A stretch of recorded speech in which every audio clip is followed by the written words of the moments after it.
Con lo que quisiéramos empezar es primero sabiendo cómo usted conocía a Monseñor Romero, cómo fue que lo conoció, qué tanta fue la relación con él en ese momento. Bien, en esa época, en los años 70, eran años muy convulsionados. La represión campeaba por todo el país y nosotros formábamos parte de la Juventud Demócrata Cristiana.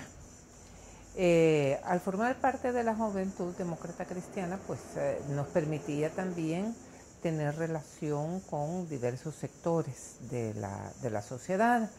Estábamos todavía en la universidad y bueno, pues eran tiempos en los cuales todo era, digámoslo de alguna manera, más sencillo, no propiamente así como decir que todo era fácil, pero la relación, San Salvador, El Salvador en concreto, pues era un lugar en el cual nos conocíamos muchas personas, sobre todo cuando estábamos en medios que nos permitían movilizarnos, y como había represión, pues, y en el ambiente universitario había mucha movilidad, solo había una universidad, pues entonces eso permitía que nos conociéramos con distintas personalidades de ese entonces. Y fue así como pues comenzó a surgir la figura de Monseñor Romero. Monseñor Romero que en un principio para muchos pues era una incógnita cómo iba a enfrentar su papel como arzobispo de San Salvador. Habían dudas, se decía, no, él tiene relaciones con gente muy poderosa, pues va a estar del lado de los poderosos.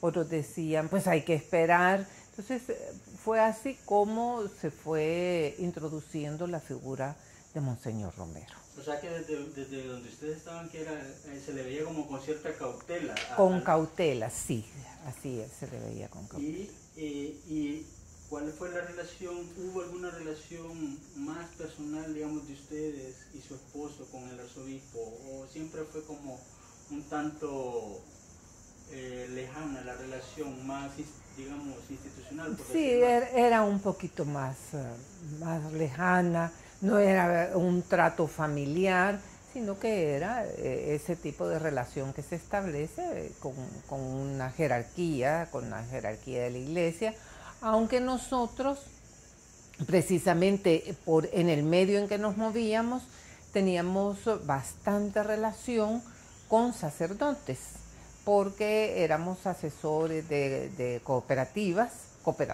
que surgieron precisamente por iniciativas de instituciones o de organizaciones de la iglesia, vinculadas con la iglesia.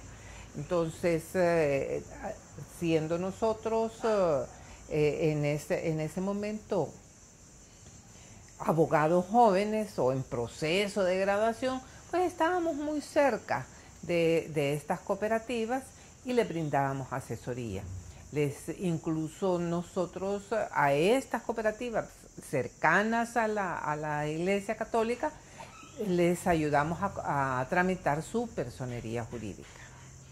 Un mes antes de que mataran a Monseñor, pues mataron a su esposa. Sí, así es. ¿Ustedes creen que tuvo alguna relación o en algún momento la misma coyuntura tuvo relación de la muerte de su esposo con la de Monseñor? Eran dos figuras incómodas para el régimen de ese momento. Mario Zamora Rivas era un hombre, una figura pública que él denunciaba con mucha valentía todos los atropellos que se sufrían. Además, desde su papel de abogado, él era un hombre que no se detenía ante las violaciones de derechos humanos y él salía siempre a la búsqueda de las personas que estaban desaparecidas, que estaban capturadas, etc.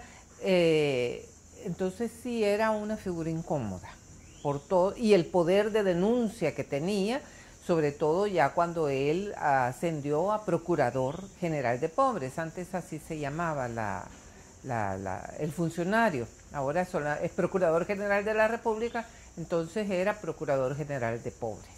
Pero en ese entonces no hubo alguna denuncia en particular que haya hecho como tomar esa decisión, o que haya provocado que también que pusiera en peligro su vida.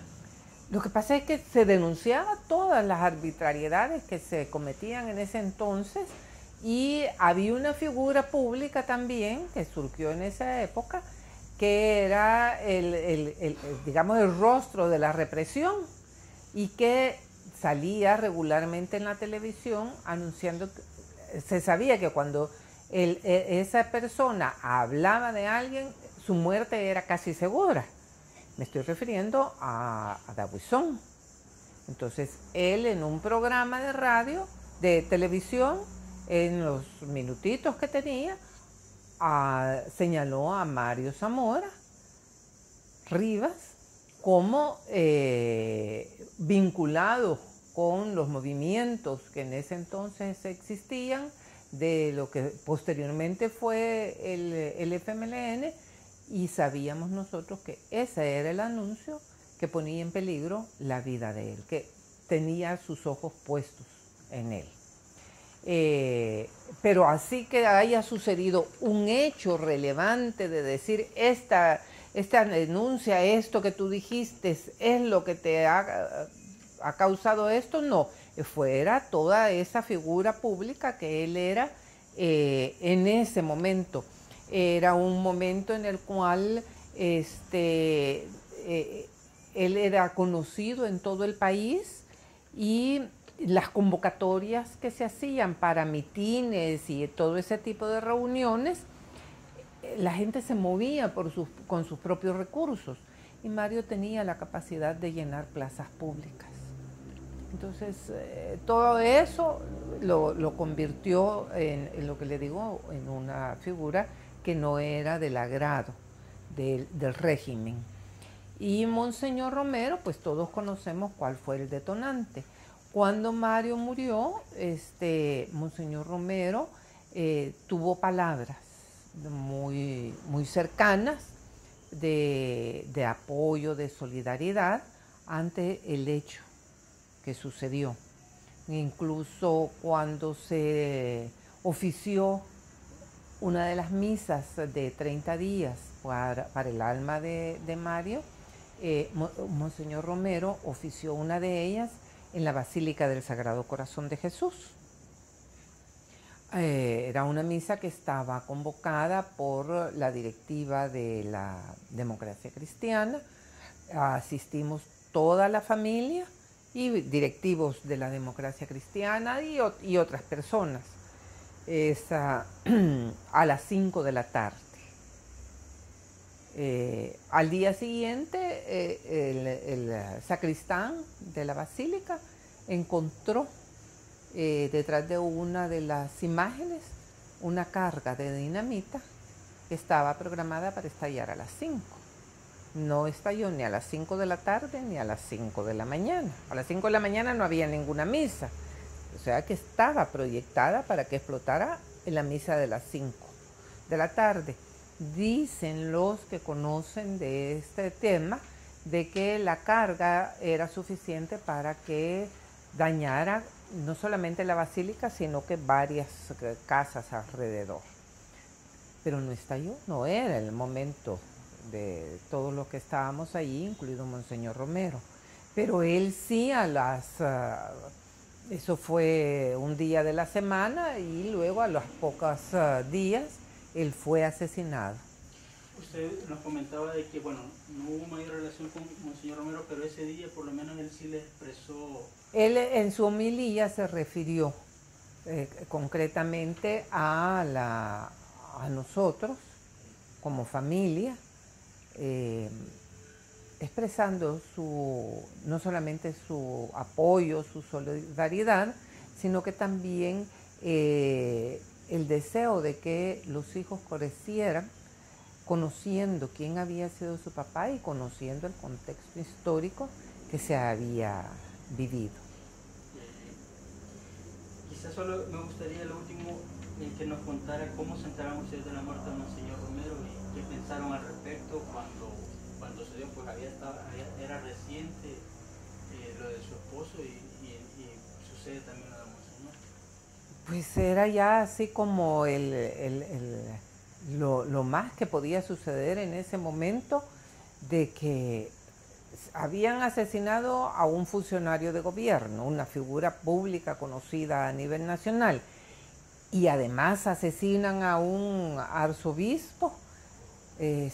Bueno, pues entonces lo único que puede pensar uno, bueno, pues aquí ya llegamos al punto máximo, no hay respeto para nadie, absolutamente para nadie, y en esa época, en ese momento, muchas más personas se fueron al exilio que antes. Pues ahí creo yo que comenzó un éxodo masivo de muchas personas. Solo tal vez si nos puede describir, porque usted nos comentaba a esa edad que ustedes estaban, no sé, con su cuñada o alguien y de repente escucharon así. Sí, ese momento sí, nosotros estábamos había quedado de reunirme con alguien en un lugar público cercano a la colonia Miramonte, y estábamos conversando y de repente pues pasaron las ambulancias en dirección a la colonia.